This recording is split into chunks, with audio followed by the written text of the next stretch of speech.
Kunja Bihari Gopijana Vallabha Giribharadhari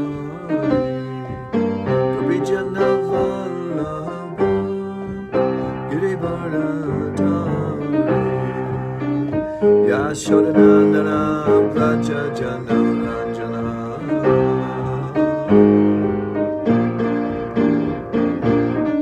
Yashodanandana Braja Jana Ranjana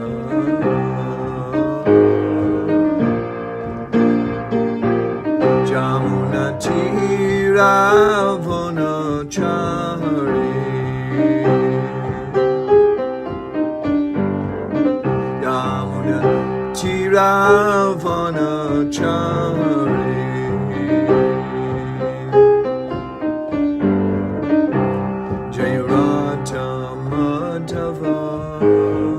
Kunja Bihari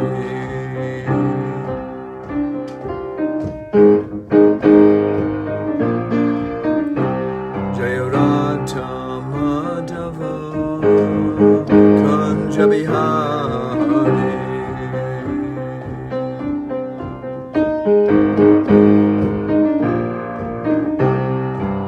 Gopijana Vallabha Giribharadhari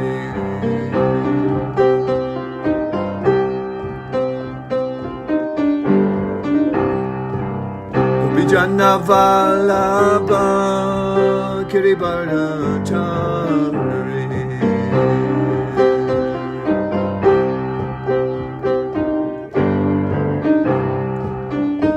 Yashodanandana Braja Jana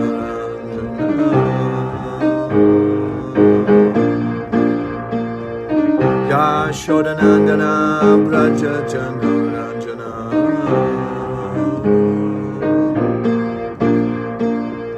Jamuna Tira Vanachari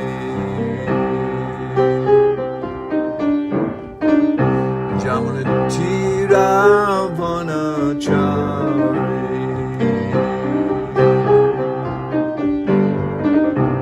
Jayarata Madhava Kunja Bihari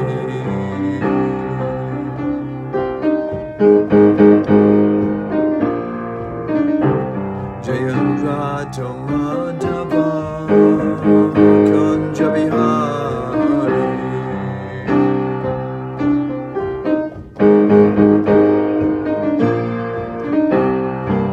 Gopijana Vallabha Giribharadhari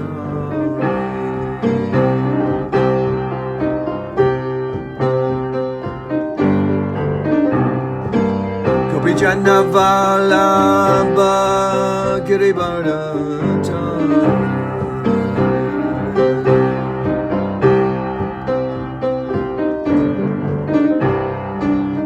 Yashodanandana Braja Jana Ranjana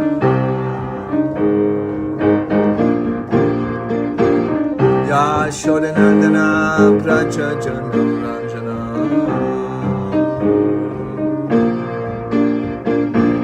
Jamuna Tira Vanachari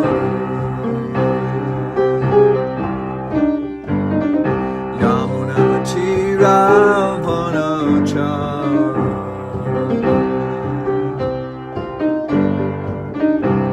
Hare Krishna Krishna Krishna Hare Hare Hare Rama Hare Rama Rama Rama Hare Hare Hare Krishna Hare Krishna Krishna Krishna Hare Hare Hare Rama Hare Rama Rama Rama Hare Hare Hare Krishna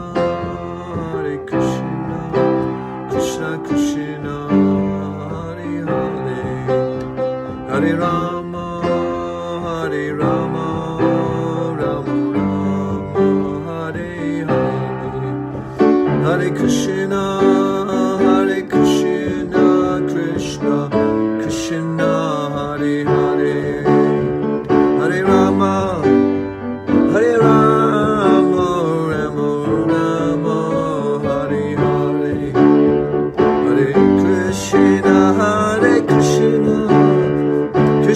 Krishna, Hare Hare, Hare Rama, Hare Rama, Rama Rama, Hare Hare. Jaya Radha Govinda, Radha Govinda, Radha Govinda, Shri Radhe.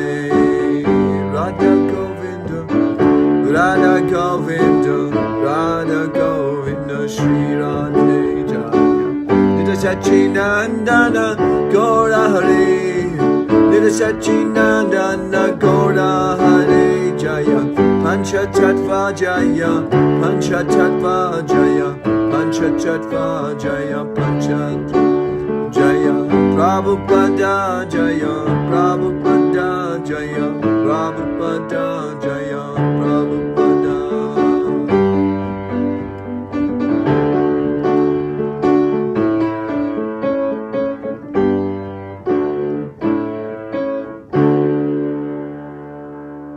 Jai Om Vishnupad Paramahamsa Parivrajikacharya Stotara Satashishi Manas Divine Grace A.C. Bhaktivedanta Swami Srila Prabhupada Ki ISKCON Founder Acharya Srila Prabhupada Ki Jai Ananda Kota Vaishnavinda Ki Jai Namacharya Srila Haridas Thakur Ki Jai Gantara Srimad-Bhagavatam Ki Gaura Premanande. All glories to the assembled devotees. All glories to the assembled devotees.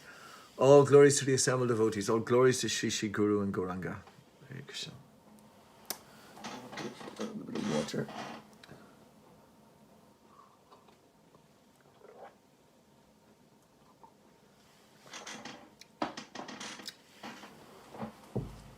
Om Namo Bhagavate Vasudevaya.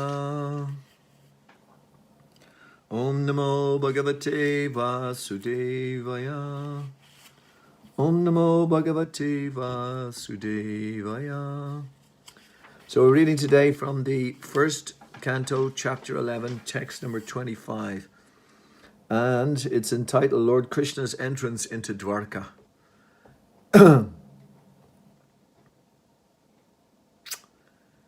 Nityam nirikshamananam yadapi dvarakokasham navritrepyantihi drisha shriyo dhammangam achyutam.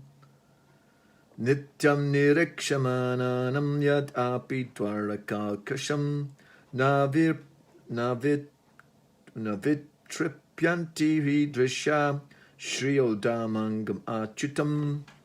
Nityam nirikshamananam yadapi dvarakakasham navitripyanti drisha shriyodamangam achyutam. And the translation is Nityam, regularly, always, regularly, always. Nirikshamananam, of those who look at him. Yat, although. Api, in spite of. Dvaraka akasham, the inhabitants of Dwarka. Na, never. Vitripyanti, satisfied. He, exactly. Drisha, sight. Shriya, beauties. Dhamma angam, the bodily reservoir. Achyutam, the infallible. Yes, there's a kind of a very interesting verse and purport here. In the translation and purport by His Divine Grace Srila Prabhupada Ki. Translation. The inhabitants of Dwarka were regularly accustomed to look upon the reservoir of all beauty, the infallible Lord. Yet they were never satiated. And the purport. When the ladies of the city of Dwarka got up on the roofs of their palaces, they never thought that they had previously many times seen the beautiful body of the infallible Lord. This indicates that they had no satiation in desiring to see the Lord. Anything material seen for a number of times ultimately becomes unattractive by the law of satiation. The law of satiation acts materially, but there is no scope for it in the spiritual realm. The word infallible is significant here, because although the Lord has mercifully descended on earth, he is still infallible. The living entities are fallible because when they come in contact with the material world, they lack their spiritual identity, and thus the body materially obtained becomes subjected to birth, growth, transformation, situation, deterioration, and annihilation under the laws of nature. I want to repeat that sentence. It's quite a complex one. The living entities are fallible because when they come in contact with the material world, they lack their spiritual identity. They lack their spirit. It's not that they lose their spiritual identity. But anyway, and thus the body materially obtained becomes subjected to birth, growth, transformation, situation. I don't know about situation, is a strange word as well. Deterioration and annihilation under the laws of nature. The Lord's body is not like that. He descends as he is and is never under the laws of material nature.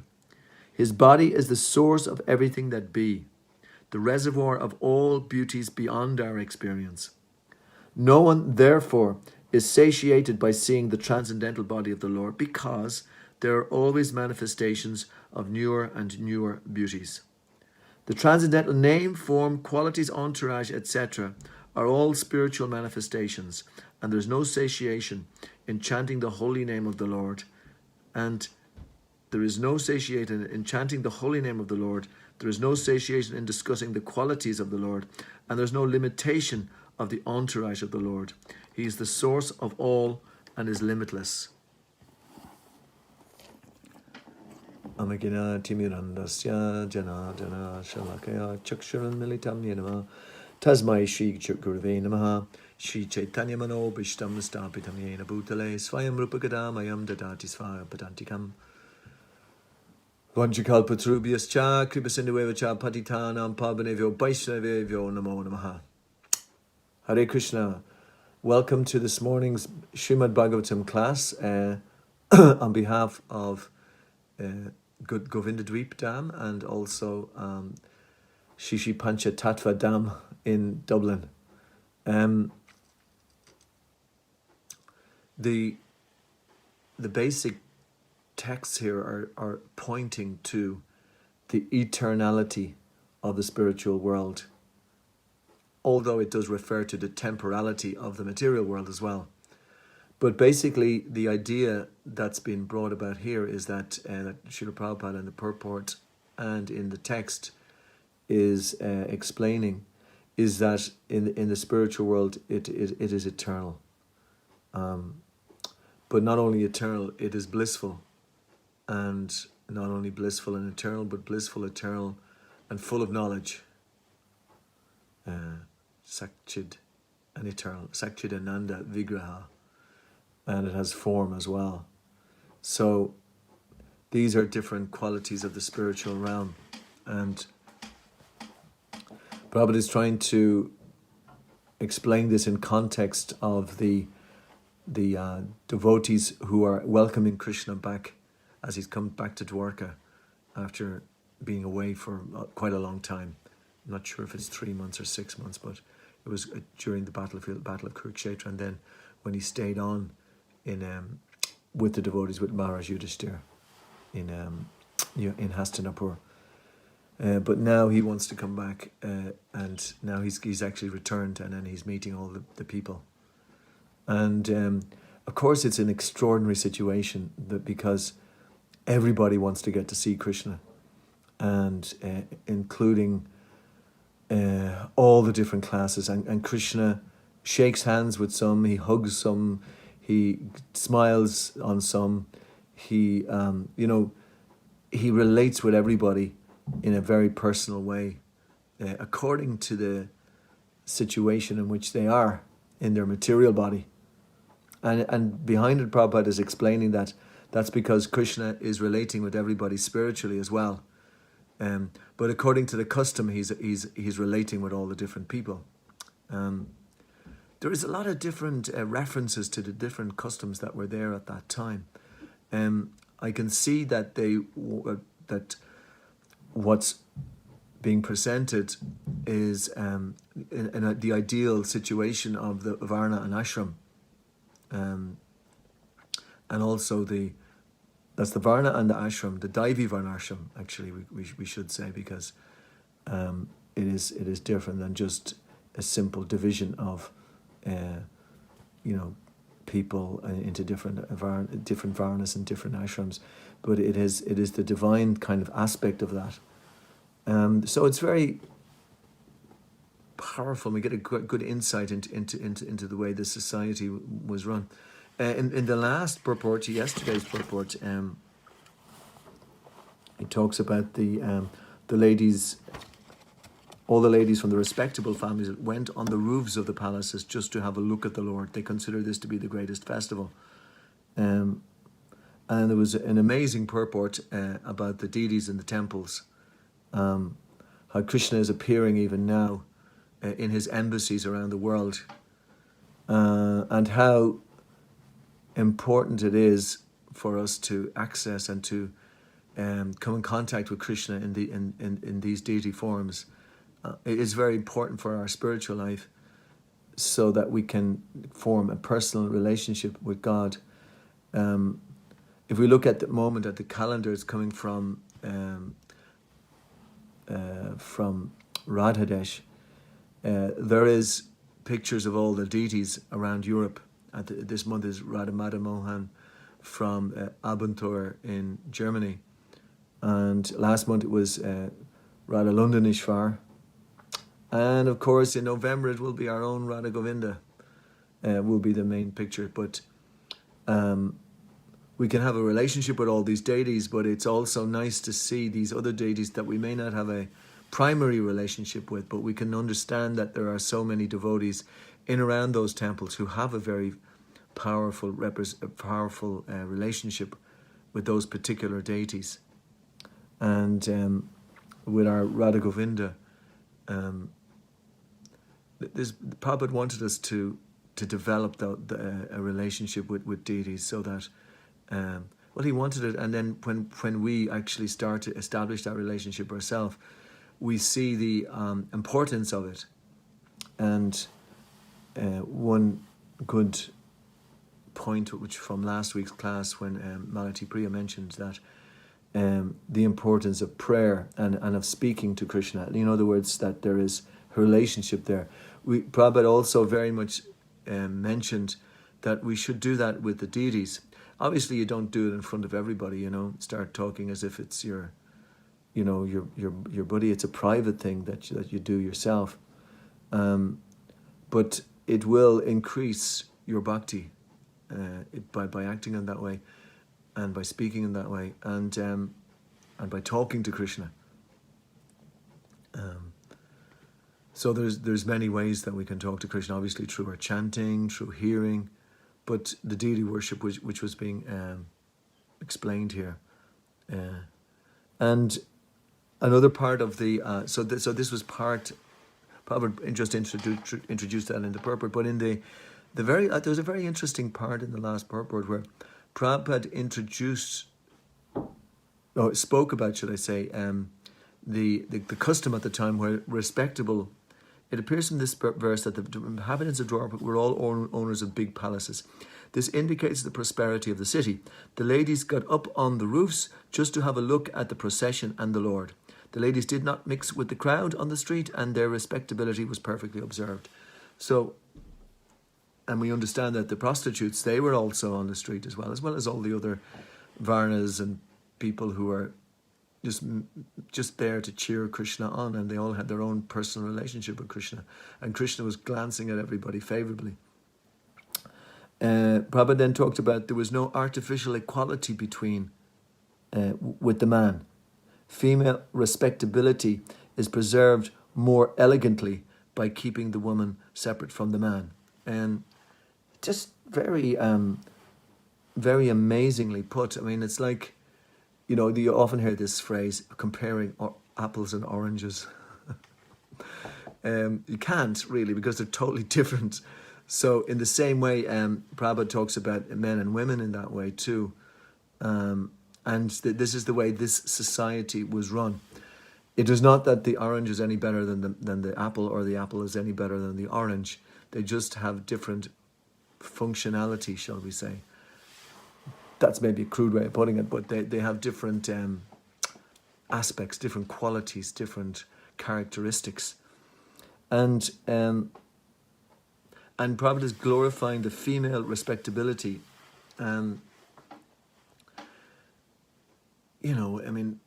Coming from Kali Yuga, to have a very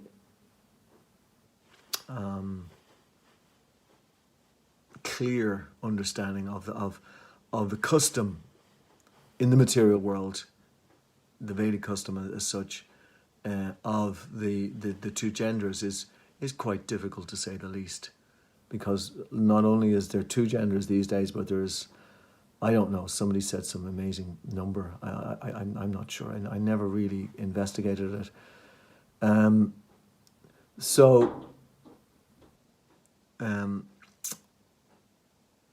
not kind of going to go into that particular aspect, but I just wanted to highlight this particular one here of the female respectability being reserved elegantly. That's a beautiful expression, I feel, because we need very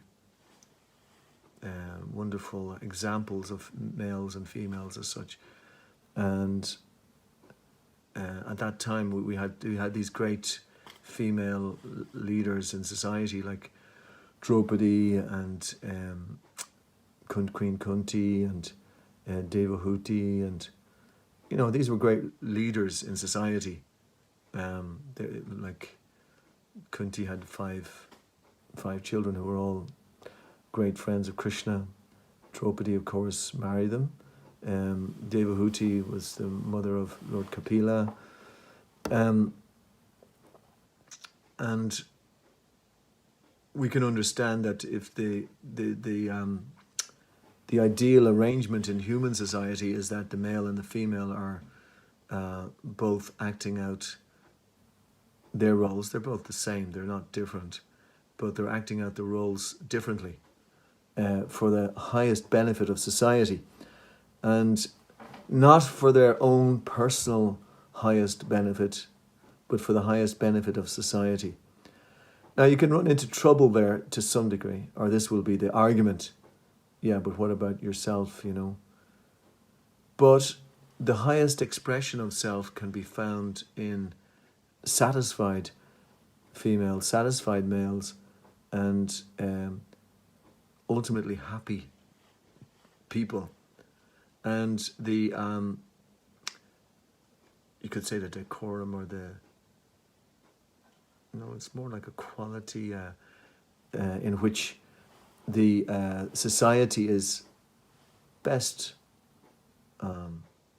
set up, basically, is if people can actually perform their particular roles in an exemplary way, and in that way they'll also be happiest to the highest degree, because we can see that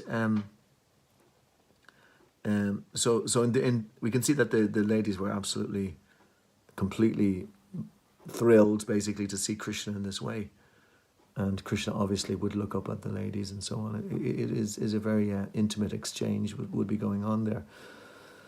So where the sexes are not to mix unrestrictedly is Prabhupada's. I thought it was quite a mild just explanation for the average Western mind of how things were. I don't see Prabhupada here demanding huge demands in this situation. He's pointing to a better situation and explaining how things used to work and how things could develop if we had people that's probably a criticism, if we had people who were able to measure up in that way. But it is this Prabhupada nostalgically looking back, or is it Prabhupada firmly saying to everybody, this is the way it should be, and if not, you're all going to hell? It's neither. It's Srila Prabhupada, in my opinion anyway. He's in the midst of his ecstasies of hearing Bhagavatam, and this is his vision. This is his broader vision, Tattvadarshi. So anyway, I thought I would just address that, because I normally don't like to get into stuff like that, because there's so many traps and barrier and pitfalls but I thought that this was very beautifully expressed by Prabhupada. And because it leads on to today's text and purport, because the ladies of the city of the Dwarka got up on the roofs of their palaces. They never thought that they had previously many times seen the beautiful body of the infallible Lord. I mean, I suppose that's the ultimate. When you see the person and you're completely, when you see that person, your whole energy changes. I suppose it could be best compared to, or it's often been compared to, love at first sight. You see somebody and suddenly everything changes, and your whole emotions become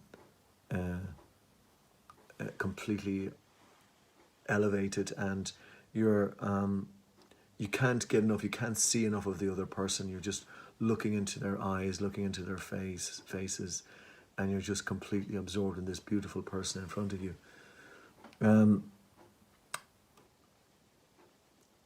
It's funny, isn't it? I mean, the material world is set up slightly differently, because you can only look at a person may look beautiful at one point in their life, but 50 years later, usually, it may not be the same. Although, you can also see spiritually as well. Even if a person is inhabiting a material body, which is deteriorating, still you can still see the beautiful person there as well. So that this vision is still to some degree there. If you have Brahmani Gavi Hastini Shuni Cheva Svapakachas Pandita Samadarshana. If we're looking at the spirit soul, and that's something which we develop over time. So while I'm on it, I'd like to actually speak about that too. I mean, okay, so just so we don't forget the previous point, which is the beauty and the love that you see, and that these devotees are seeing Krishna, but they've seen him millions or hundreds of thousands of times before.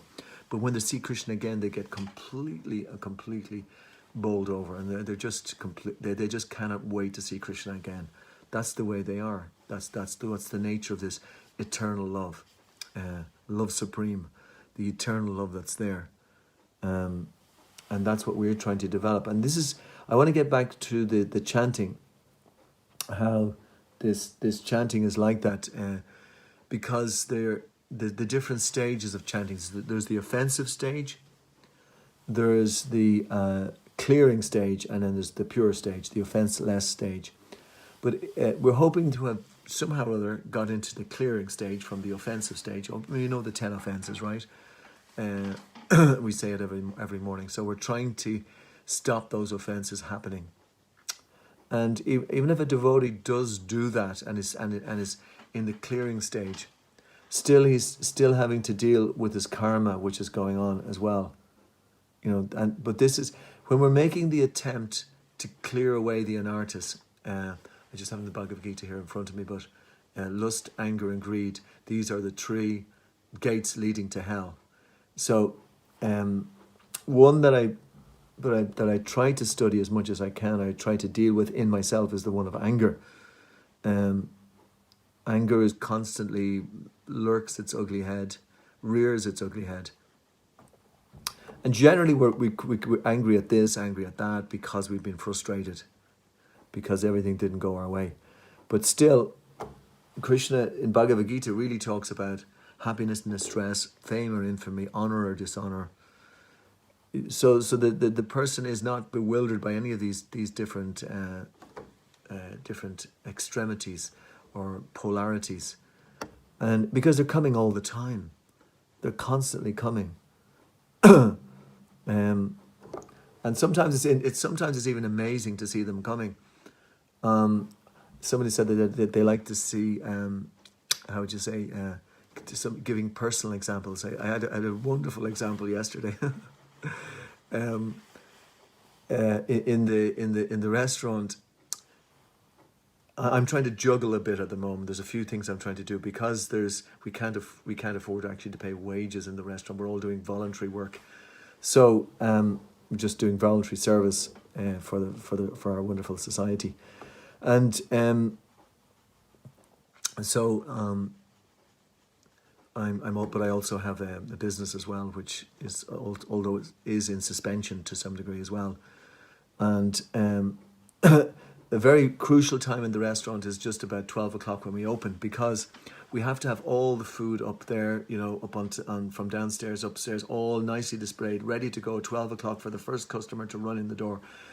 Well, usually doesn't always happen, but you're really rushing for it to happen. And then also we have this thing called Deliveroo, and Deliveroo is when somebody just rings up and then you get the call, and you go to the machine and you punch, and then you see what they want, and then you've got to get it ready, because the rider's coming to collect it, to deliver it to them, So a lot of things. So the Deliveroo just starts at 12. You open at 12, and so you want to have everything ready if you can, because there's one or two customers. One came in at 10 to 12, was waiting. Is an old client, so we didn't mind actually. He chants Hare Krishna as well. And so we didn't mind that. But, it's a really crucial time. And I had been waiting for a client to ring for a long time. And they rang exactly at just after. I was actually 12:04, actually. And I was we still hadn't got everything ready. And I had to answer this client from this, because I didn't want to put him off, because I'd ring him 5 times and he wouldn't answer. But eventually he was ringing me, so... but anyway, he was ringing me with a complaint. So I took his call because I thought he was ringing for something else. So there I was, trying to run down the stairs, bring up the dal and the rice, and it's quite heavy as well. And you're trying not to spill it, and just on my way down to get the rice, this guy rings and said, "What'll I do?" So I took the call, and then I was listening to him, and I didn't want to tell him what I was doing, because I was doing another occupation than the occupation that he had expected me to be on. So I was trying to get him off the line, because I thought he was going to say something positive, but it wasn't. It was negative. But he's a good client, so I don't want to blow him out either. And yet there's some people waiting for something at the door, and I'm waiting for the Deliveroo to start. So so it's quite funny. I was quite amused at the same time. I was just looking at it on, and I was kind of laughing internally at this particular situation. And another one popped up later in the day, and I was also as expected to act in a certain way, and I didn't. And I was thinking, oh my God, you can do a certain amount of things, but these things, these happiness and distress, honor, dishonor, fame, infamy, they're just being. It's like a kind of a machine that keeps throwing these things at you, Part of the machine as well is the karma. This is what I'm trying to get at in the chanting, is the tatenu kamham susamikshimana, and then the rest of that wonderful verse, which says that you go on suffering the results of your previous karma. And still you're doing it anyway, because it is your Krishna is happy that you're doing that, because it then Krishna feels that then this, in one sense, you conquer Krishna that way. Well, it's explained somewhat in the purport, or in the text about that becomes your rightful heir. You become the heir to Krishna's to the good qualities, if you can actually go on suffering those things. So that's what the clearing stage in chanting is about, that despite the different things that are going on, you're still trying to concentrate on Krishna, on his name, form, quality, and pastimes, these different stages, the name, form, qualities, and pastimes. So you can be thinking of Krishna in the deity form, you can be thinking Krishna in your favorite form of Krishna, while chanting. And this is not artificial, you can't artificially do this, let me add. Or you can think of the name, you're just hearing the name, Hare Krishna, Krishna Krishna, Hare Hare, Hare Rama, Rama Rama, Hare Hare. Or you're thinking of Radha and Krishna, and the pastimes of Krishna also. The form, qualities, pastimes, So this is, but in the same time, your mind may be going on to something else. You might be thinking of who you're going to meet today, or something. It's different thoughts will come in, but in this very spiritual, in the offenseless stage, you're so absorbed in Krishna that you just, nothing else is going to distract you. So this is the kind of the way in which these devotees are on this platform, the Prema platform. In that sense, they're so absorbed in intensity and loving Krishna that there's nothing that's going to stop them, and they're rushing up to the top of the buildings to look down on Krishna and then to get a glance from Krishna of recognition. And this is another incredible quality of Krishna, because in each of the 16,108 palaces that were there in Dwarka, every queen felt that Krishna was there for them only. In the Rasa dance as well, it's the same thing. Everybody thought that Krishna. And then there's a certain sense in that Krishna also is feeling that way too. But Krishna's feeling that way also in all of these different palaces.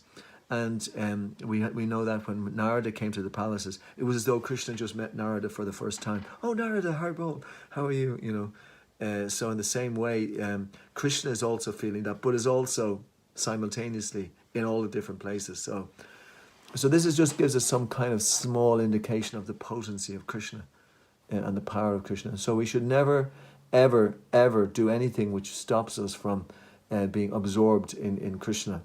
And in this material world, there's so many things which try to distract us, and there's so much faithlessness and about that, and so much atheism that we have to deal with, and impersonalism, all of those things. We should never be put off by anything like that, but we should always be absorbed in Krishna's name, form, qualities, and pastimes. And we should be hearing about Krishna all of the time. How often should we do it? All of the time. That is the only way that we can actually stay aloof, and that way then we will be actually able to experience what offenseless chanting is, or the stages of Nishta, Ruchi, Ashakti. These are the places that we want to be, and then we actually take on another dimension. Like I said at the start, that we want to serve. Our business is to serve Krishna,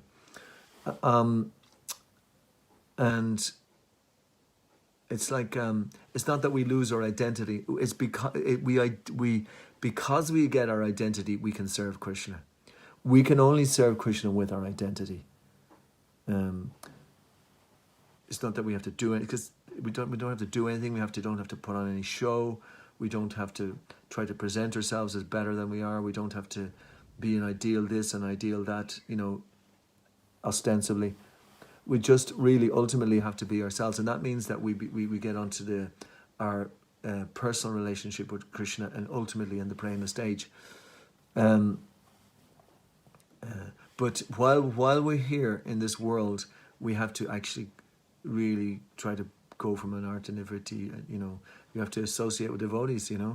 An arta nivritti, steadiness. We have to go up the stages, because then we can do what's really important in this world. In that sense, why this whole world was made, and while Radharani is pervading this world, is to give Krishna consciousness to others, to the fallen souls, because Krishna is missing that relationship with all these souls. And that's why in our line, there's a very fine line in our line between being ourselves and also in giving Krishna consciousness to others.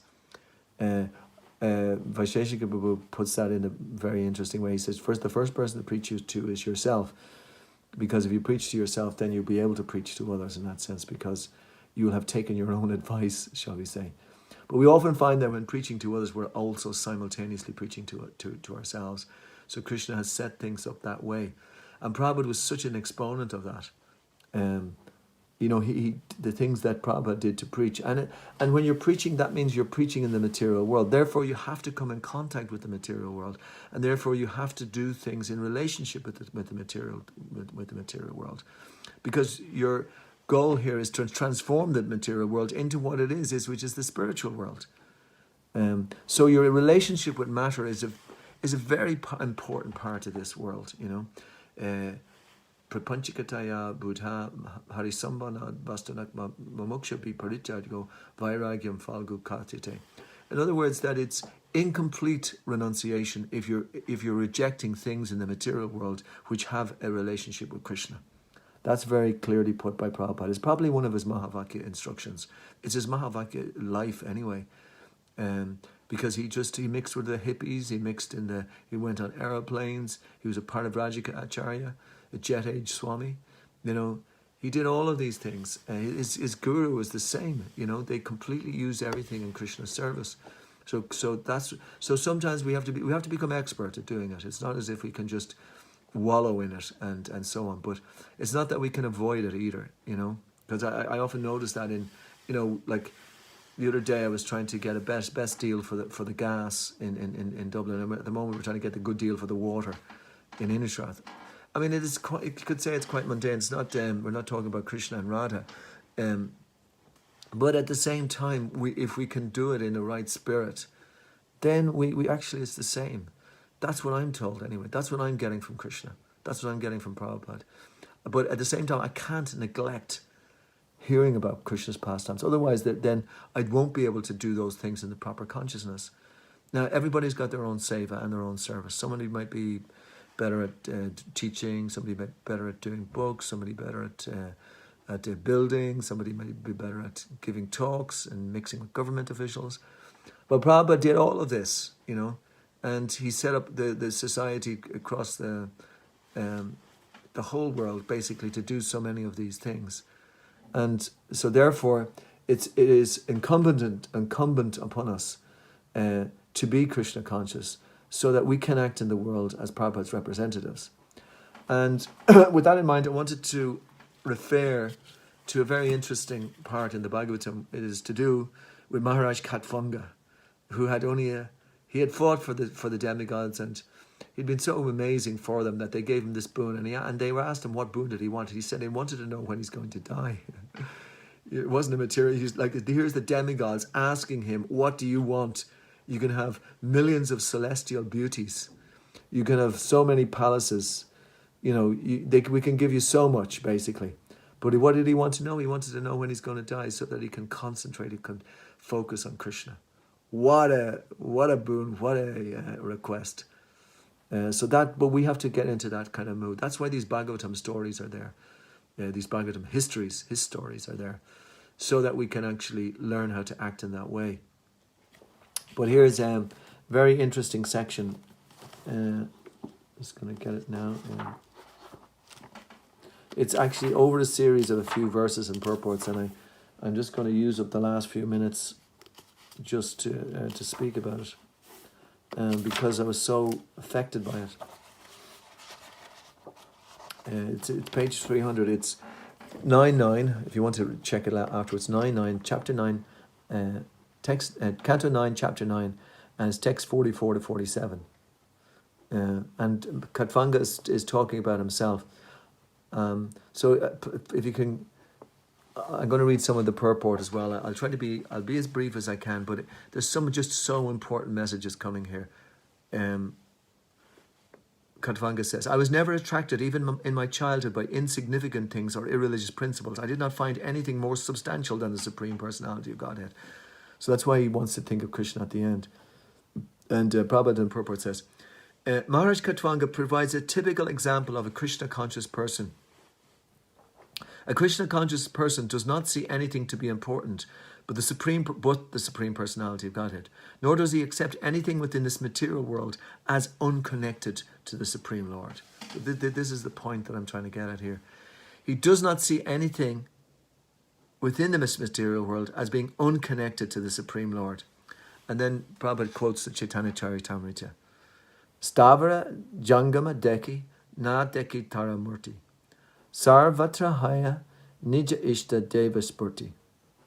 The Mahabhagavat, the advanced devotee, certainly sees everything, mobile and immobile, but he does not exactly see their forms. Rather, everywhere he immediately sees manifest the form of the Supreme Lord.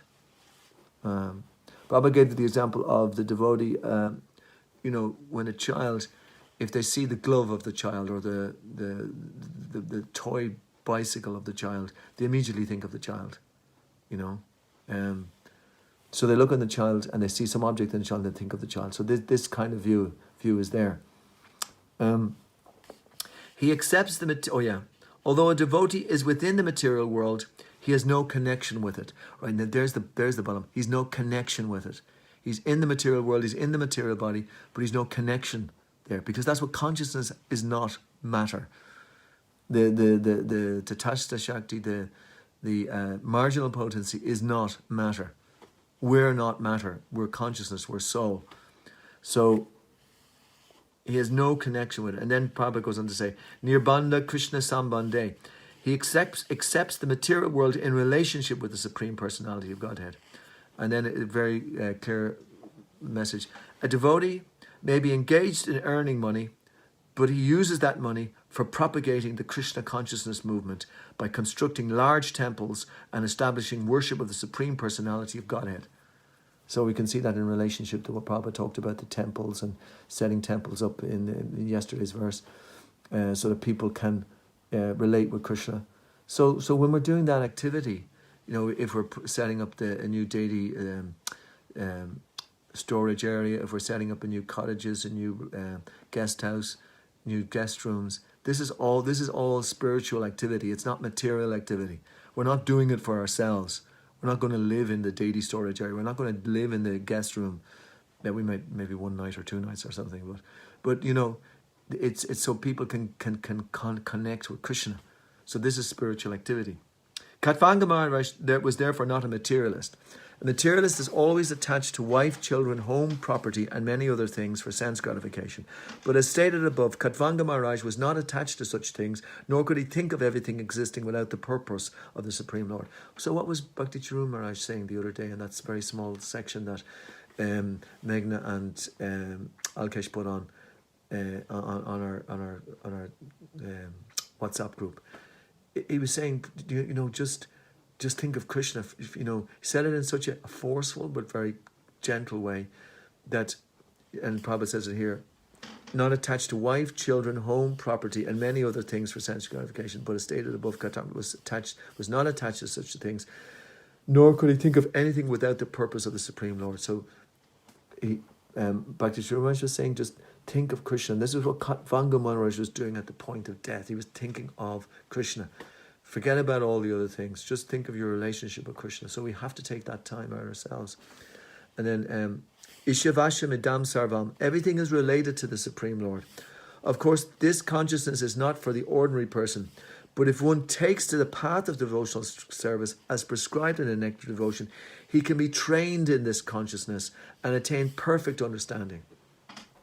So that's what all our courses are about training, to train us in that consciousness. And then eventually it'll start to happen. We will get this consciousness. And then we'll be able to act for Krishna. We'll act for Prabhupada. We'll be able to serve Prabhupada properly. We'll be able to do things for Prabhupada just in his service. Not for ourselves, not to try to show that we're great at something or we can do something, but just to serve Prabhupada. We can just, whatever faculty we have, whatever talent we have, just use it in Krishna's service. That is the ultimate use of the self. What other self is there? But the one that you can use in the service of Krishna. Whatever talent, whatever karma has given you, whatever card, the hand of cards you've been dealt, just use it in the service of Krishna, and then Krishna's happy. Even if it's a prostitute, Krishna will be happy. Even, whatever it is. Don't take that out of context, but it's in the context of the of what we're speaking about here. So this is what Prabhupada is saying, and this is how we can discover or use our individuality in the service of Krishna. Not this rugged individualism for the sake of the false ego, but use our individuality in the service of Krishna. And for a Krishna conscious person, nothing is palatable without a relationship with Krishna. So I'm going to go on. The demigods, the directors of the 3 worlds, wanted to give me whatever benediction I desired. I did not want their benediction, however, because I'm interested in the Supreme Personality of Godhead, who created everything in this material world. I am more interested in the Supreme Personality of Godhead than in all material benedictions. So Prabhupada then goes on in the purport to explain. A devotee is always transcendentally situated. Param drishtva nivartite. One who has seen the Supreme Personality of Godhead is no longer interested in material sense and sense enjoyment because he has seen as a higher taste. Even such an exalted devotee as Dhruva Maharaj went to the forest for the sake of material benefit, but when he actually saw the Supreme Personality of Godhead, he refused to accept any material benediction. He said, Swaman kutartos smi varam nayache. My dear Lord, I am fully satisfied with whatever you have given me or not given me. I have nothing to ask from you, for I am fully satisfied to be engaged in your service. So that's our individuality. Be engaged in Krishna's service. That's where individuality happens. And that's where your personal relationship with Krishna, that's where you can personally talk to the deity. This is the mentality of a pure devotee who does not want anything material or spiritual from the personality of Godhead. Our Krishna consciousness movement is therefore called Krishna Bhavanamrita Sangha. What a beautiful phrase. Krishna Bhavanamrita Sangha. The association of persons who are simply satisfied in thoughts of Krishna. So the way Prabhupada puts it is so beautiful. The association of persons who are simply satisfied in thoughts of Krishna. That's who we want. We want people who are satisfied in thoughts of Krishna. That's who we want to become for others as well. Being absorbed in thoughts of Krishna is neither expensive nor troublesome. Krishna says, Manmanam avabad bhakto majajimam namaskaru. It's 934 and 1865. There are just slightly differences in all of them. Engage your mind always and think of me. Offer obeisances and worship me. Anyone can always think of Krishna without difficulties or obstacles. That is called Krishna Bhavanamrita. Engage your mind always in thinking of me. Offer obeisances and worship me. One who is absorbed in Krishna Bhavanamrita has no material benefits to ask from Krishna. Instead, such a person prays to the Lord for the benediction of being able to spread his glories all over the world. So if you're asking Krishna for anything, that's what you're asking for. And that's the line in which we're coming. We're coming in Prabhupada's line. We want to be part of Prabhupada's mission of spreading Krishna consciousness all over the world, because that will please Krishna. We want to use our individuality in Prabhupada's service to spread Krishna consciousness all over the world. What a way Prabhupada put it.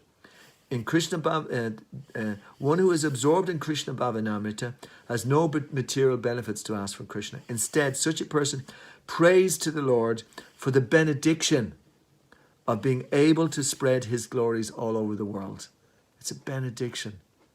Pray for this benediction. We should all be praying for this benediction. Mama janmani janmana ishvane bhavatad bhaktira haitaki tuai. A Krishna consciousness person does not want to even to stop his cycle of birth and death. He simply prays, I may take birth as you like, but my only prayer is that I may be engaged in your service. And so many devotees I've heard, Prabhupada disciples who may be engaged, they've gone to Prabhupada somewhere else, they said, So we have to pick up that. If we want to see Prabhupada, we may not have been born at the time when Prabhupada was here, or we may have not have been around or in Krishna consciousness. But we want to see Krishna Prabhupada. We want to be with Prabhupada. So we do that by serving Krishna Prabhupada's mission. So we want to spread Krishna consciousness all over the world, starting with spreading it to ourselves. So I'm going to go on. I'm taking up a bit of time here, and I shouldn't really, because I need to move. But anyway, even though the demigods have the advantages of being situated in the higher planetary systems, their mind, senses, and intelligence are agitated by material conditions. Therefore, even such elevated persons fail to realize the Supreme Personality of Godhead, who is eternally situated in the core of the heart. It's already there. What then is to be said of others, such as human beings, who have fewer advantages? So the demigods, they want this, but they really only want Krishna in their heart. I'm going to go on here because this is Amnyabilashita Sunam Karma. It's a beautiful verse, a beautiful, beautiful verse as well. But I want to get on to this last one, which is 47. So I said 44 to 47. Atesha maya achitesho sangam gunesha kandharva puro pamesu rudam prakritjatmani vishvamakartur bhavena hitva tamaham papaje. Translation. Therefore, I should now give up my attachment for things created by the external energy of the Supreme Personality of Godhead. I should engage in thought of the Lord and should thus surrender unto Him. This material creation, having been created by the external energy of the Lord, is like an imaginary town visualized on a hill or in a forest. Every conditioned soul has a natural attraction and attachment for material things, but one must simply give up this attachment and surrender unto the Supreme Personality of Godhead. So how to do that? Now Prabhupada is going to tell us how to do that. When passing through a mountainous region in an aeroplane, one may sometimes see a city in the sky with towers and palaces, or one may see similar things in a big forest. This is called Gandharvapura, or a phantasmagoria. This entire world resembles such a phantasmagoria. An even materially situated person has attachment for it. But Katvanga Maharaj, because of his advanced Krishna consciousness, was not interested in such things. Even though a devotee may engage in apparently materialistic activities, he knows his position very well. Nirbandha Krishna Sambandhe Yuktam Vairagyamushite. If one engages all material things in relation with the loving service of the Lord, one is situated in Yukta Vairagya, proper renunciation. In this, let me concentrate on it now. Sorry, my mind has just drifted there for a second. If one engages all material things in relation with the loving service of the Lord, one is situated in the Yukta Vairagya, proper renunciation. So we're saying, first of all, it's phantasmagoria, the material world, but then it says, but using these things in service of Krishna. Then it's not. It's spiritual. Do you get it? Like it's a phantasmagoria if you're not using it in Krishna's service. But it isn't if you are using everything in Krishna's service. If one engages all material things in relationship with the loving service of the Lord, so it's bhakti with the loving service of the Lord, one is situated in yukta vairagya, proper renunciation. In this material world, nothing should be accepted for one's sense gratification. Everything should be accepted for the service of the Lord. So that's it. If you're accepting it for sense gratification, for your false ego, then it is illusory. If you're using it for the service of the Lord, then it is pure devotional. It's bhakti. It's real. This is the mentality of the spiritual world. Maharaj Kadvanga advises that one give up this material attachment and surrender unto the Supreme Personality of Godhead. Thus one achieves success in life. This is pure bhakti, which involves vairagya vidya, renunciation and knowledge. So these vairagya, renunciation. So now Prabhupada quotes Lord Chaitanya. Lord Chaitanya's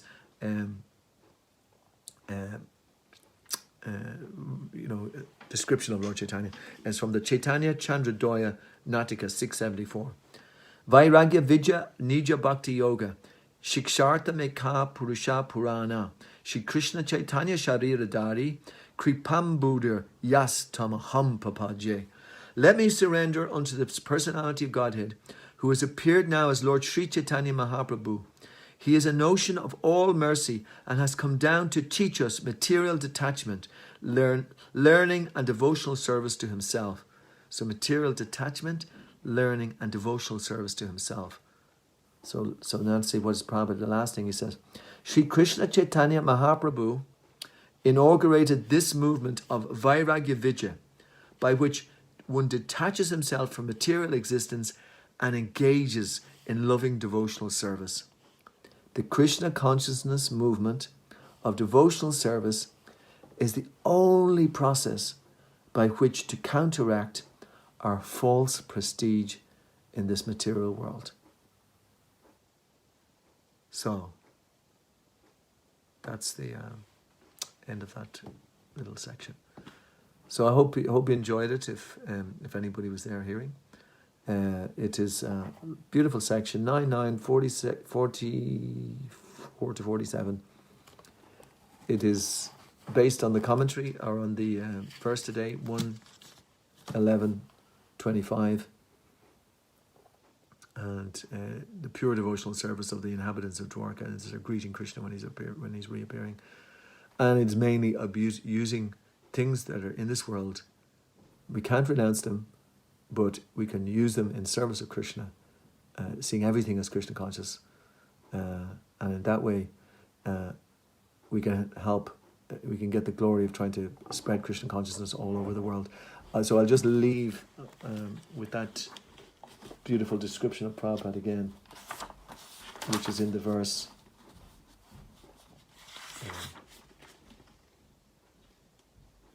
Of asking Krishna, prayer. Prabhupada's only prayer to his spiritual master was, how can I serve you? So then Prabhupada says, one who is absorbed in Krishna Bhavanamrita has no material benefits to ask from Krishna. Instead, such a person prays to the Lord for the benediction of being able to spread his glories all over the world.